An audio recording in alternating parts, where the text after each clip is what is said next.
My name is Shelton Lewis, and I am on the L Podcast. Hi, everyone, and welcome to the L Podcast. On today's episode, we have Shelton Lewis. He is a race car driver, everyone. So I want to make sure everyone gets in tune with this information. He is here because we need to express the value of having different avenues as black and brown people to expand on different career ideas of what we can do instead of going after the same thing or just finding a different avenue to open up and expand our ideas. So Shelton Lewis, thank you for coming on the L podcast today. How you feeling? Thank you for having me. I'm good. I'm good.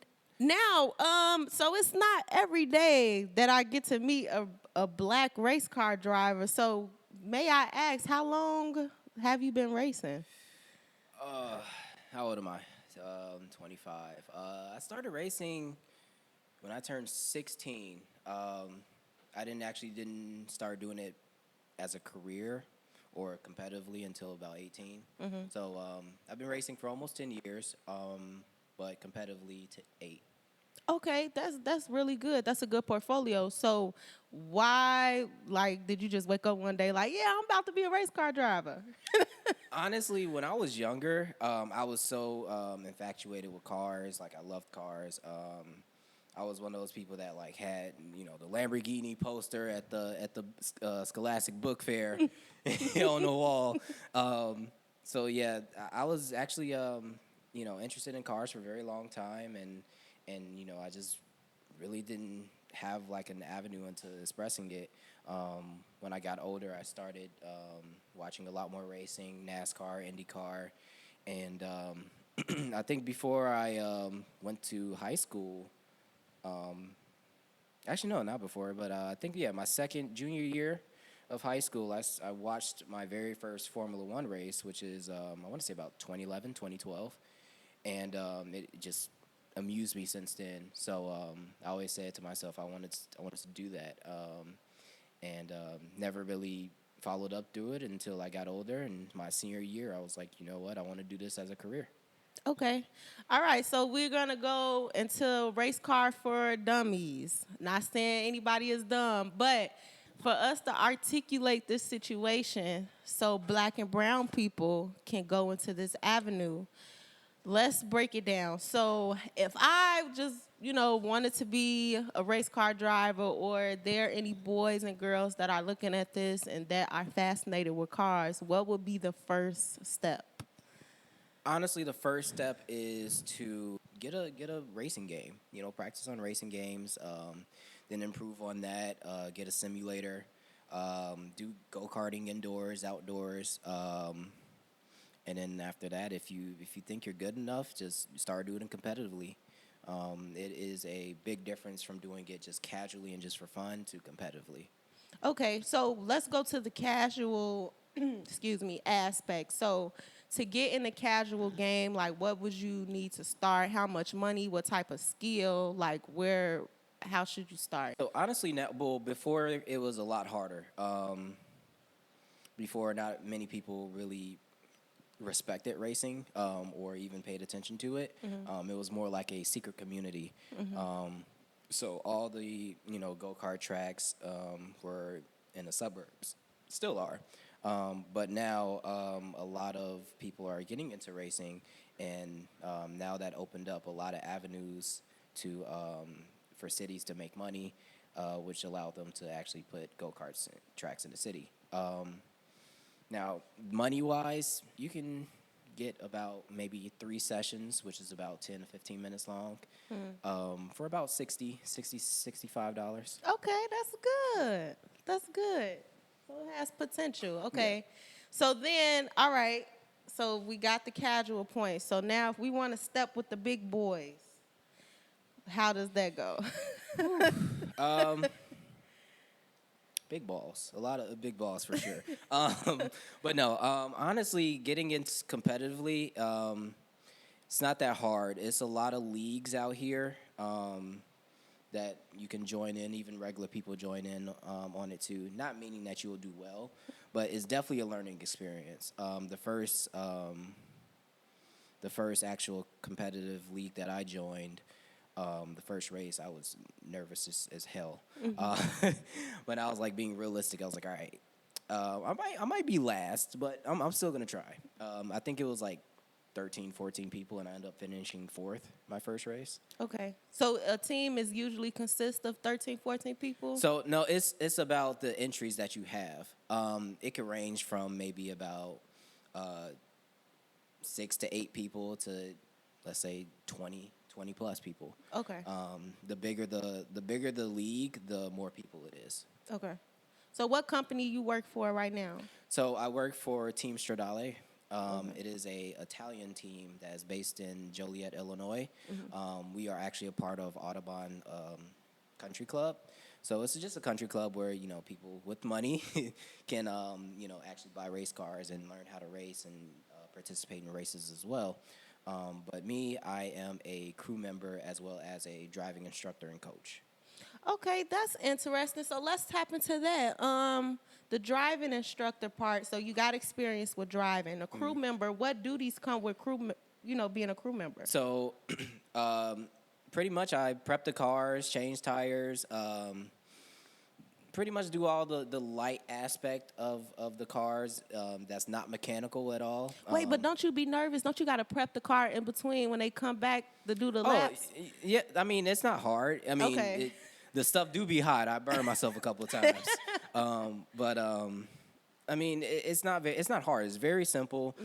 It translates to everything that you can do with your everyday road car. So it's just a little bit more careful with race cars. Okay. So is it like, so I know when I was doing research, I was looking up the different roads you can race off of. So what road do you race? So I race on asphalt, which is just regular everyday road. Okay. Well, yeah, concrete. But would you want to do like the dirt road and clay? I kind of want to. Just for the experience? Just for the experience. Okay. But as just making it a big career decision to go there, no. Okay, so now let me make this clear. You have a full career, like you pay your bills through racing. Yes.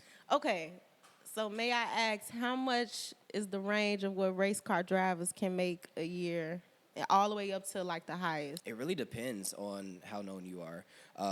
So for me, from 40, 50,000 Okay. to I think about 250 million in a year.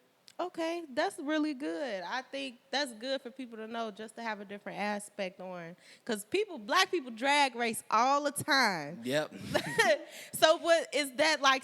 Can drag racing be similar to what you do, or So, what makes the difference? Drag racing is similar in some aspects, not very much. Just the only similarities is reaction time and the amount of G-forces that goes through that person's body while they're on the track. But not very similar at all. I mean, you can be unfit and do drag racing, but you can't be unfit and do road racing. Unfit, what you mean by that? So, as a race car driver on the road and just in general, you want to be fit. You want to be pretty much at the top of your game, mentally, emotionally, and physically as well. So many people think, oh, you're a racing driver. All you do is drive in a circle all the time. I can do that because I do that every day. But, you think about it, you're going 60 miles an hour for like 20, 30 minutes. We're going 100 plus for 45 to an hour and a half. What's the fastest you went? The fastest I went was 156 in a McLaren 720S. Okay, McLaren. Let's go into these cars because, y'all, when I was doing my research, this is a rich man sport, okay? These cars is going for like 50,000 on up. I don't even know if that's the minimum, right? What's the minimum you could buy a car? The minimum you could buy a race car, and this is just for like a Miata spec, 30,000. 30,000, okay. 30,000 can range from 30,000 all the way to a couple million.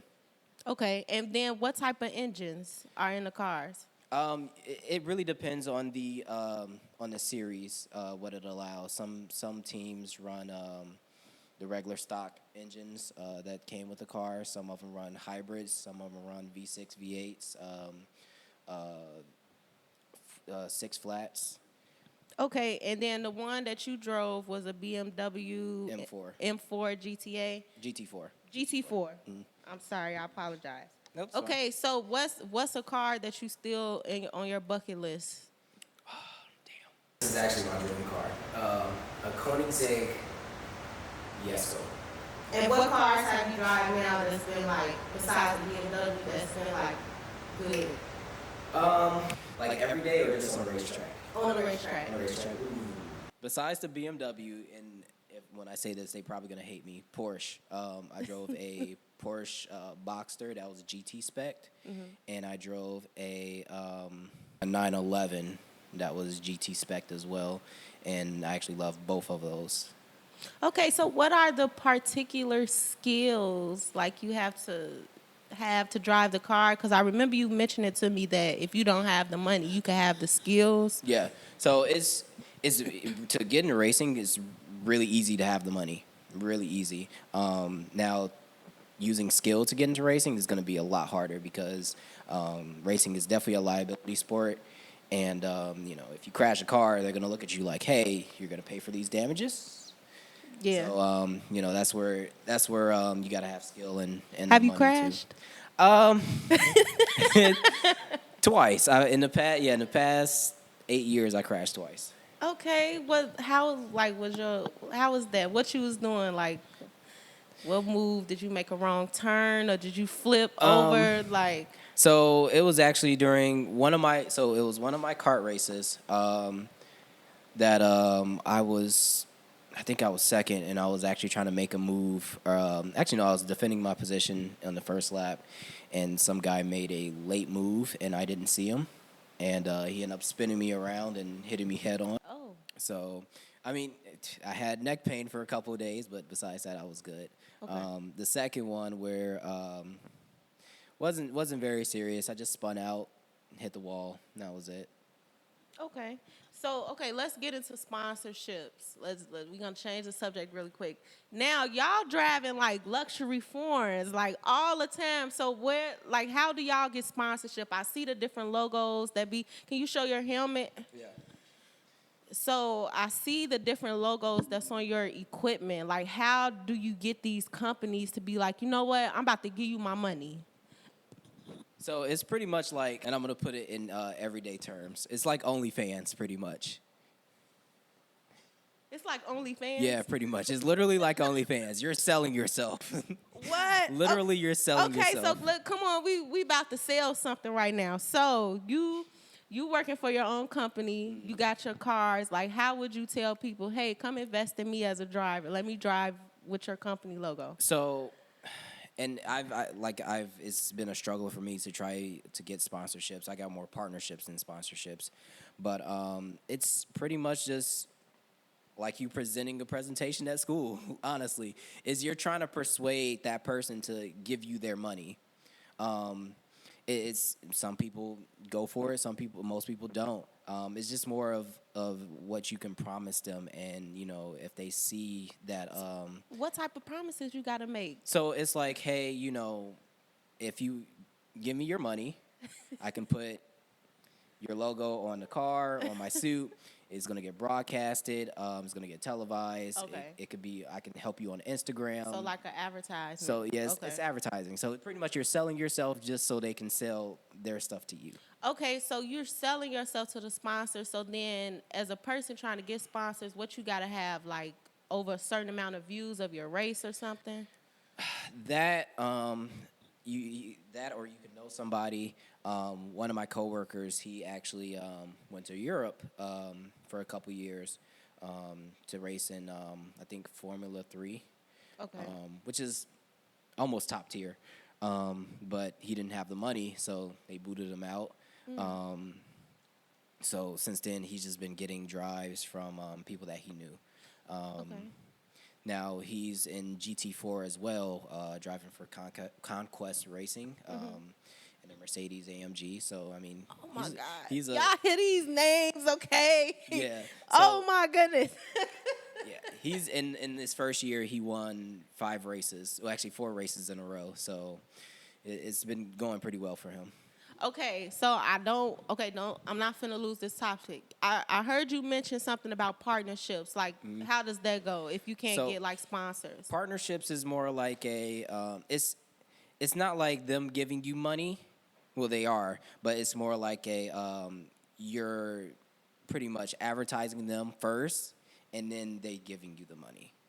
Okay, so So it's more let's- of a safety net. So yeah, it's more of a safe thing. So let's just say if like I wanted to I want a watch company to sponsor me, they'd be like, well, we can do a partnership. So if you can get people to buy our watches, use your promo code or whatever, then we can give you some money. Okay, so just it's basically advertising and marketing and everything like that. But it's just like you playing with the big boys though. Yeah. That's why I'm like, what is the way? How is y'all getting BMWs and like McLarens to race? Like you gotta know somebody. So I do want to go back to the point that you made about the F1, F2, F3. Like, can you break that down for me? So F1 is the top tier of motorsports. It is the one series that every driver wants to get into. What type of cars they racing in F1? They race open wheel cars. So I can actually show you guys a picture.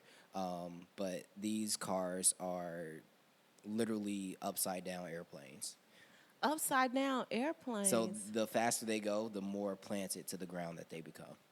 And they can go up to 220 miles an hour. What? And what brands is on that? So they have their own brands. They do in-house stuff. So a team that I've actually represent because a couple of our clients work for McLaren. Okay. Is McLaren F1 team. So they do all their house and stuff, and their engine supplier is Mercedes. Okay. Oh So my God. they design the entire car is designed in house. So Oh my God. they'll spend like millions and millions of dollars every year just to design a car every year. This is insane. Okay. Okay. Y'all hear that? F2. F2 is a more of a it's the step before F1. So this is where you have all your up and coming talent. Mm-hmm. So they can range from 16 all the way to 22, 23. Most of the time, a lot of the older guys don't get into F1. A lot of the younger guys do because they're rising talents. But these guys are more serious too. Like they race on the same tracks F1 race on, as well as the same weekends. But it's just a lot more simpler cars to manage. Okay. Every time you talk about cars, all I could think of is the movie Cars. Like, that's the only example I got right now to think about this. No, actually, that's a good. So I think it was Cars 2. That little Italian car. That is an F1 car. Oh, that is an F1 car. Okay, so what about so the Cars 3 that just came out, the technology cars, like those are the sports cars that we're starting to race. Oh, okay. So it is something. See, I would never even know. And I took my son to Disney World. They got a Cars Land. Yeah. So I had him on like the truck, Oh yeah, the tow mater. Yeah. But okay, so good. Okay, so I'm on the right track thinking. All right, F3. So F3 is pretty much like F2. It's just F3 is more of a stepping stone towards F2. F3 is not really that televised as much as F1 and F2 is. F3 is more like you got to subscribe to ESPN to watch these races. But it gets you in the door, right? It definitely gets you in the door. A lot of European European citizens watch F3. Not a lot of Americans. Yeah, that's because Americans is bougie. They want top tier. Oh, definitely, we want top tier. Okay, so is that it? Just F1, 2, 3, or how many is it? So it's F1, F2, and then F3. Though that is just pretty much the top tiers of motorsports in the world. Okay. Well, yeah, the 3 top tiers motorsports in the world. Now the top motorsports in the United States is IMSA, International Motorsports Association, if I can remember the name of it. IndyCar, NASCAR, and GT3 America, GT3 World Challenge America. Okay, and you mentioned that, I'm sorry, let me say this right.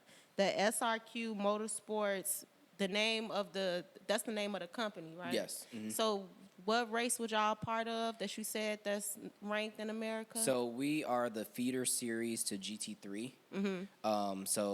Every track that GT3 race on, we race on. Okay. And we race on the same weekend too. So the feeder series to us is TC, which means touring car. Okay. So it could be like, I'm trying to remember, Hyundai Volsters. I can't remember every manufacturer in TC. But Okay. it's just smaller, a little smaller, more affordable cars like Honda Civics. Okay, well, you got to start somewhere. Yeah. So what is something that you have learned from the sport that helps you in your outside life? Definitely the never give up mentality. The never give up mentality definitely works with real life as well as racing as well, because there's been times that like I've had like a very shitty start to a race, and I'm like, dang, it just demoralizes you just like everyday life. But if you keep on pushing, you still have the entire race to go. Who knows what will happen? And that's what I use in everyday life. Just, if today seems bad, I'm just going to keep pushing on. It might get better. Who knows? So what are some tips for like regular drivers for better car control? Don't drive with one hand. I mean, you can. If you're just going straight, cool, whatever, one-handed. But you taking these turns, trying to do 60, 70 miles an hour on a turn and do it one-handed, yeah, you might as well wrap that up, buddy. Okay, so I know there are race car schools, instructors, and everything. I was online looking up some stuff, and there are people who are interested in their kids being in race car school. So, 2 questions: what is the youngest, and then what school should they go to, and what might help kids who want to know to get into motorsports schools, things like that. To give like honestly, if they can reach the pedals, they can drive. Okay. A lot of F1 drivers started when they were like 3 years old, racing go-karts. I did see that. They race from go-karts, and then maybe at like 8, 9, 10, they'll go to cars, and then they'll progress from there. But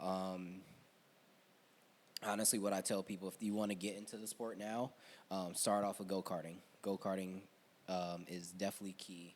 It's not very expensive, and it's a very safe sport.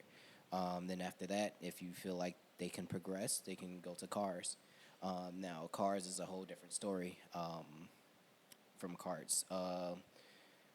Cars is more of a risk factor at that point, because it's a lot of things. You're driving your everyday car with no airbags. You have safety, but no airbags, and you can get hurt if you're not careful. Okay. Do you respect drag racing?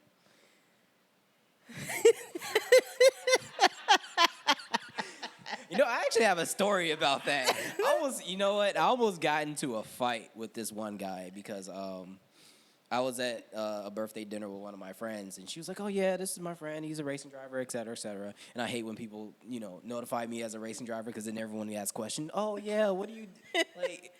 Stop! I'm not trying to talk about what I do in public. Like, I really don't care. But yeah, this one girl was like, "Yeah, my friend. Like, here's my other friend, and I'm dating him, and he's a drag racer." And I was like, "That's really not racing." He was like, "You're just going in a straight line." And I was like, "It's not that physical. It's not that physical. It's like what I do." And like, he got so upset, and he like looked at me and just like, "Why would you say that?" And I'm just like, "Dude, I'm being honest. You're like 300 pounds, and I'm 140. I was like, I could whoop your ass around this track if I wanted to. Oh, y'all should have raced after that. Y'all didn't race? Hell no. I ain't got nothing to prove to him. He lightweight. I don't have nothing to prove. Dang. Well, okay, so if somebody does drag race, though, they can transition into this. It's going to be a lot harder because it's going to be a lot of stuff that you have to learn and unlearn from drag racing. Oh, okay. You have to, drag racing speed is the priority, and racing speed isn't always the priority. Okay. So is the transmission automatic or manual? Manual. So there's manual and then there's manual sequential. So manual is a standard H pattern, so you can shift the gears yourself, and you have to use the clutch to actually get into every gear. Manual sequential is you're still using you're still managing the gears by yourself, but you only use the clutch to get to get the car rolling and to stop the car. Okay, that's a lot. I'm not even into cars like that, but I felt that was a need to know because, like, it's not every day, like I said, that you get to meet somebody, especially that's black and brown, that's a race car driver.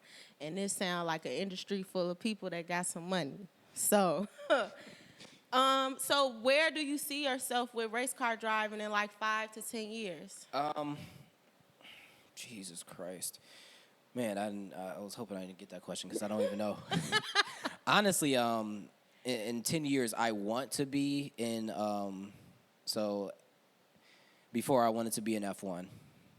Obviously, me being 25 now, I got to be more realistic with it. Mm-hmm. So I want to be in WEC, which is World Endurance Championship. Mm-hmm. And they race pretty much the cars that we race now, just not for an hour and a half, but for 6 to 12 to 24 hours. So what kind of car you driving now? Everyday car? Yeah. Basic Toyota Camry. Oh, okay. I'm like, you driving a foreign. You driving a foreign so like, right now. Here's the thing. Like, so when I'm not going to admit this, but my engine blew up in my last car that I had, which was a little sports car.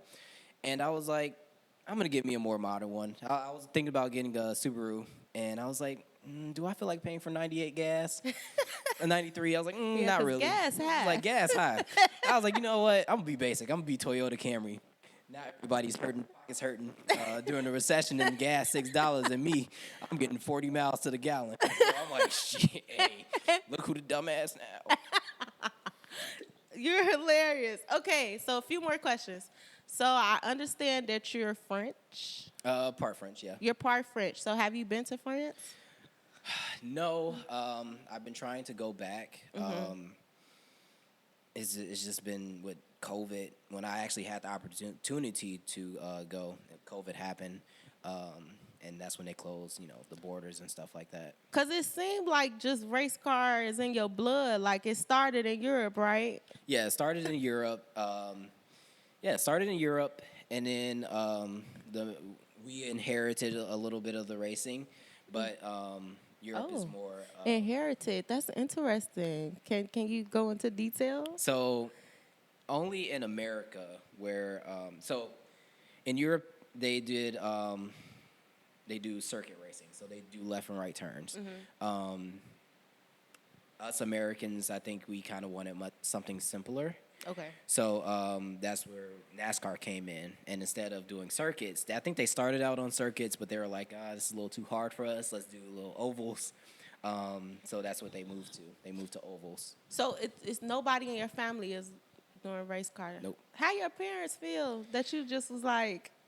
At first, my mom was like, "Are you serious? Like, think you can make a career off of this?" My dad was like, "Yeah, whatever. It's a phase." I think after the second year, where I won my first official full year of racing, and I won the championship in my first year, my mother was like, "Oh, he's actually pretty good. Let me support him." Black people, you gotta prove it to them. We done been through so much. You gotta prove it to them. I mean, it is as a mother. Well, I mean, not as a mother, but from the mother standpoint, I can see where where her concerns was, because she doesn't know much about it. Mm-hmm. I'm the only person that know much more about it than anyone else in my family, so I have to educate them on it. And yeah, is explaining her through it and telling her the steps to get to it. I think she was a little bit more calmer and a little bit more respectful with it, and now she goes to work and be like, yeah, my son's a race car driver. So look, so when you race, when you win, what you winning? So you win trophy, money, prizes. Money. Can you Yeah. go into the money? Oh, it ain't much. It ain't much. So like, let's just say if I was to spend like $2,000 on a race, I might get like $500 back. What? That's now. That's when I was karting. Now in the GT4 series that I'm in, since I'm a reserve driver. So reserve driver is meaning that you have your main driver and you have a reserve driver. So let's just say if the main driver was to get sick or injured, that's when I would step in and replace them. Okay. So me, I don't have to pay anything, but I think all the proceedings and like winnings go back to the team instead of to me. Okay. But I still get to keep the trophy and whatnot. Okay. We'll go back. We're gonna continue on the money aspect. So the money, like, why convince like black and brown people? Why should they invest their money to go through this? Because it seemed like, from what you just told me, you're investing more money than what you're getting out, unless. But you do get a profound experience. Yeah. And I know you have to start from the bottom in order to get to the top. Yeah. So I know it's definitely a risk, and it's a risk that I took. And I'm grateful that it paid off. But a lot of people, I've seen actually a lot of people fail. I actually tried to help one of my close friends and to get to progress into racing with me, and just he wasn't putting in the results and stuff that we needed him to do, so he got kicked out. So it's definitely an upset if it doesn't happen, but when it does happen, you're grateful for it. Okay. With just everything in life is such a risk, But I understand your risk for this. I feel like everybody has their thing on what they feel like is worth it for them. Yeah. And if you're disciplined and you have passion about it and consistent, you should be successful. Yeah. Well, thank you so much for being on the L podcast. Thank you so much for enlightening us on your career and what you do. If you would like to give people your contact information on how to get in tune with you or your page or anything, just let the people know. Yeah, so easily my Instagram or email. So email is sheltonlewis3@icloud.com. My Instagram is Shelton_Lewis15. And you can be as discreet, ask questions, whatever. I'll answer to the best of my ability. So yeah, if you want to do a race, actually what I'm doing now is I actually created my own racing team, karting wise, to help people get into racing. Okay. So if you want to get the experience of how to race without breaking your pockets, then I can help you with that.